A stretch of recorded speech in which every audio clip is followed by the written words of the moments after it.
was awesome.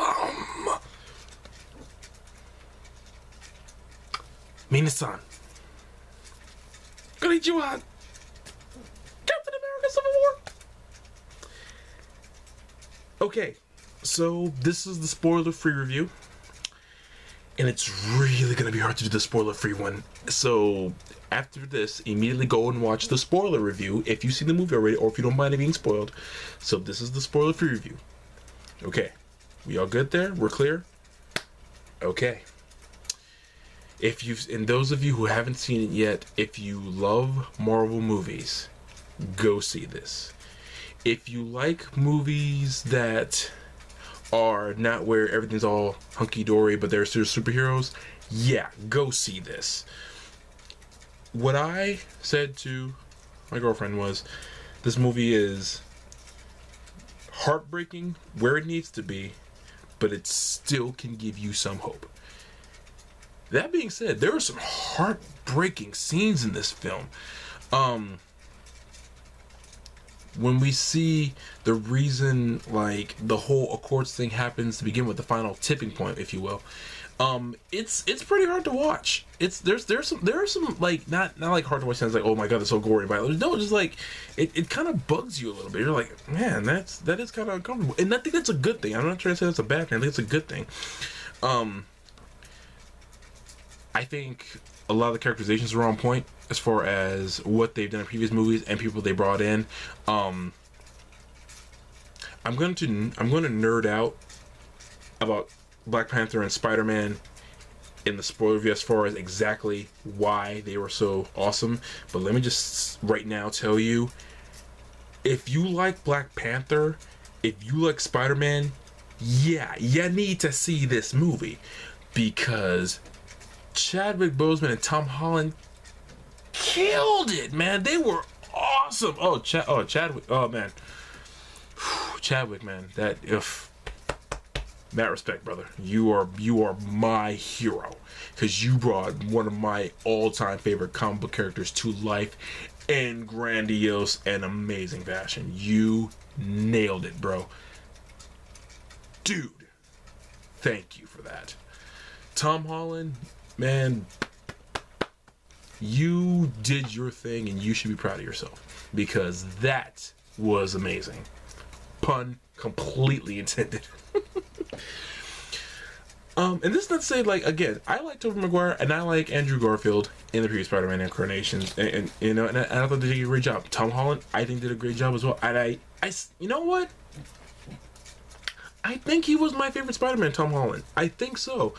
And again, I love Tobey Maguire, I love Andrew Garfield, but I think Tom Holland, I think he nailed it. I really do. Let's see, what else can I say without spoiling it? I think the when you find out the main reason all this got started and happened in the first place, it's good. Don't get me wrong. I would have liked a little bit more as far as what really happened and who's really about it. My other nitpick of mine is there were two characters who didn't get enough screen time. And the funny part is, it was a supporting character and a villain didn't get enough screen time. I will say this much: there is a death in this movie, and for fans of the franchise as a whole, it's a pretty hard death to take. It's and its effect is pretty lasting on the rest of the movie, and also, you know, pretty sad at the same time. I will say that much and leave that there. There are some things that happen in this that really make me wonder what's going to happen in the next Marvel movies, like how they're going to be affected and everything like that. And yeah, it's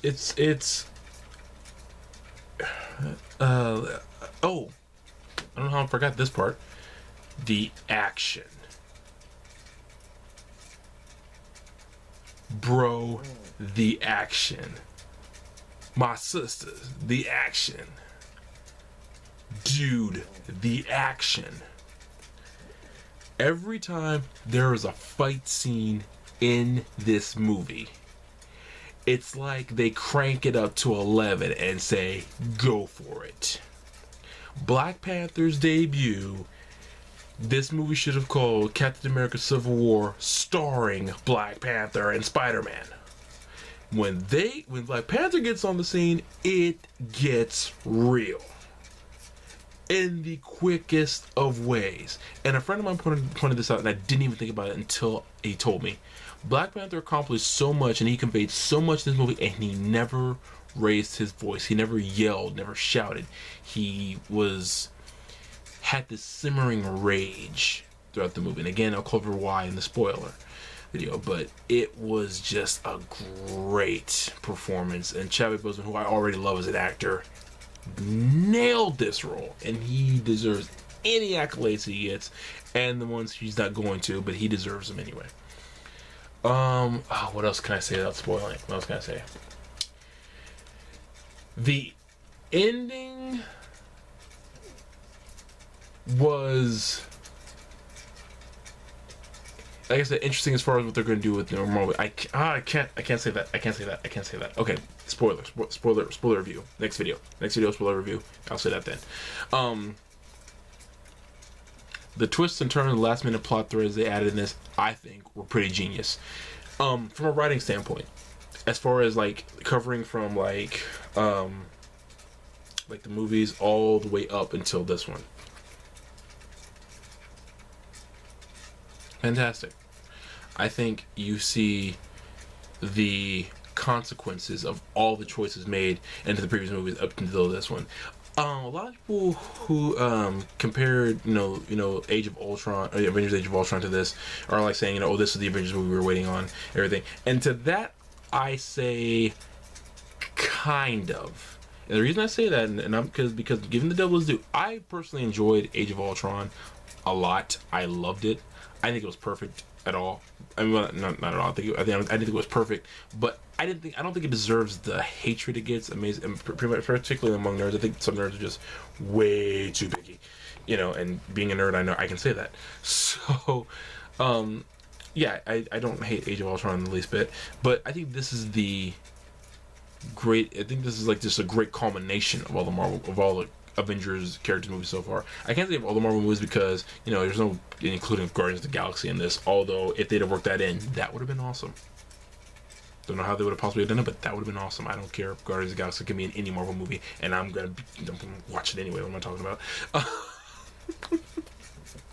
Anyway, I should just go into the spoiler review so I can just go and get everything else off my chest.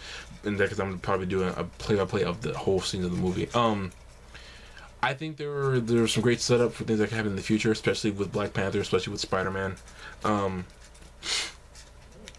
I think whatever Marvel does next, they're definitely on. They're still on the right path. But here's the big question that a friend of mine asked me. He said, "Was this better than Batman v Superman?" And I'm saying yes, but the only reason for that, and I'm playing devil's advocate here, is because Marvel took the time to set up this movie coming out. Now, if you're counting them as two completely standalone films, which is better, that's kind of hard to say because they're two different movies trying to accomplish two different things in their own way.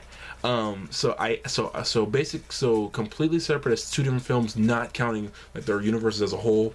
I can't say that's not a fair comparison because Marvel has 20 movies before this one to count. You know what? That's actually kind of true when you count the movies and the series. There's like 20 projects Marvel has going on at the exact same time. So that's not even a fair comparison. So Batman v Superman, it is what it is. I already had a review of that, so you guys can go watch that too. But yeah.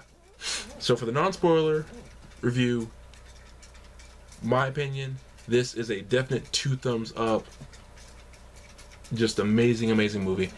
Go see it if you love Marvel, if you love comic book movies, if you love superhero movies, you love action movies. Go see this movie because I just think it's great. It's serious when it needs to be. There's some lighthearted humor in it, and there's some hard-hitting, fast-paced action that's just amazing. So it's definitely got my approval. I think all of you should go see it and just enjoy yourself, because it's a fun time at the movies. It's a really, really great film. Thank you so much for watching, and for those of you who want to see the spoiler review, I'm gonna include a link, and just click the button and let's go to the spoiler review. Everyone else, thank you so much for watching, and Mina-san, sayonara. Peace.